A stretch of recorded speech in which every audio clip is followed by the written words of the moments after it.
வணக்கம் and welcome to எம்இ ஸ்பேசி தமிழ் கிச்சன். இன்னைக்கு நம்மளோட சேனல்ல என்ன பார்க்க போறோம்னா ரொம்பவே முக்கியமான பூஜை அறை குறிப்பு தாங்க பார்க்க போறோம். இந்த பூஜை அறை டிப்ஸ்ல என்ன பார்க்க போறோம் அப்படின்னு சொன்னா, நம்ம வீட்டில் வந்து தெய்வீக சக்தி நிறைஞ்சிருக்க, அப்புறம் வந்துட்டு கெட்ட சக்திகள் விலகி ஓடக்கூடிய ஒரு அருமையான டிப்ஸ் தாங்க பார்க்க போறோம். இது வந்து சாஸ்திரப்படியும் சரி, நம்ம முன்னோர்களும் சரி வழி வழியா செஞ்சுட்டு வந்த ஒரு முறை தான். இந்த வீடியோ போறதுக்கு முன்னாடி நீங்க வீடியோவை சப்ஸ்கிரைப் பண்ணிக்கோங்க, இந்த சேனலை லைக் பண்ணிக்கோங்க. வீட்டில் எப்போவுமே சந்தன குங்குமம் நிறைஞ்சிருக்கணுங்க. எப்படி வந்து ஒரு வெற்றி இடத்துல இருள் சூழ்ந்திருக்குமோ அது மாதிரி பார்த்தீங்கன்னு சொன்னால், இந்த வீட்டுக்குள்ளே ஃபுல்லாகவே வீட்டுக்குள்ளேயே சரி வெளியிடுங்க தீய சக்திகள் நிறைய நிறைஞ்சிருக்குங்க. இந்த தீய சக்திகளை அகற்றி தெய்வீக சக்தி நிலைக்க செய்யக்கூடிய ஒரு டிப்ஸ் தாங்க இது. அது என்னன்னு பார்க்கலாம்.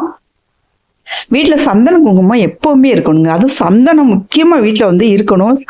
கரைச்சி சந்தனம் வந்துட்டு சும்மா அப்படியே காஞ்சு போய் கட்டியாக வச்சுருக்க கூடாது, கரைச்சி வச்சுருக்கணுங்க. கட்டாயமாக வந்துட்டு இந்த மாதிரி வச்சுருந்தோம் அப்படின்னு சொன்னாலே அந்த வாசனை வந்துட்டு வீட்டுக்குள்ளே பரவி நம்மளுக்கே கண்ணுக்கே தெரியாது அந்த வாசனை வந்துட்டு.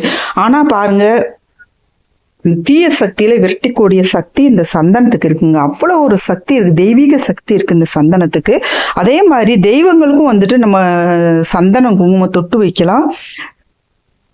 எந்த வீட்டில் இந்த சந்தனம் வச்சுட்டு சந்தன குங்குமம் பூஜை அறையில் வச்சுட்டு டெய்லி விளக்கேற்றிட்டு வரீங்களோ அந்த வீட்டில் வந்து தெய்வீக சக்தி நிறைஞ்சு இருக்குங்க. எப்பவுமே நல்ல விஷயங்களாக தான் நடக்கும். நடக்கிறது எல்லாம் உங்களுக்கு வெற்றிகரமாக தான் முடியும். அவ்வளோ ஒரு சக்தி இருக்குது இந்த சந்தனத்துக்கு. கண்ணுக்கே தெரியாத பயங்கரமான ஒரு தெய்வீக சக்தி, தெய்வங்களெல்லாம் இழுத்து கொண்டு வரக்கூடிய ஒரு அற்புத சக்தி இருக்குது இந்த சந்தனத்துக்கு. அதனால பாருங்கள், கட்டாயம் வந்துட்டு பூஜை அறையில் சந்தனம் வைக்கிறதுக்கு பாருங்கள், கட்டாயம் வந்துட்டு இந்த சந்தனம் இருக்க ரொம்ப ரொம்ப நல்லதுங்க.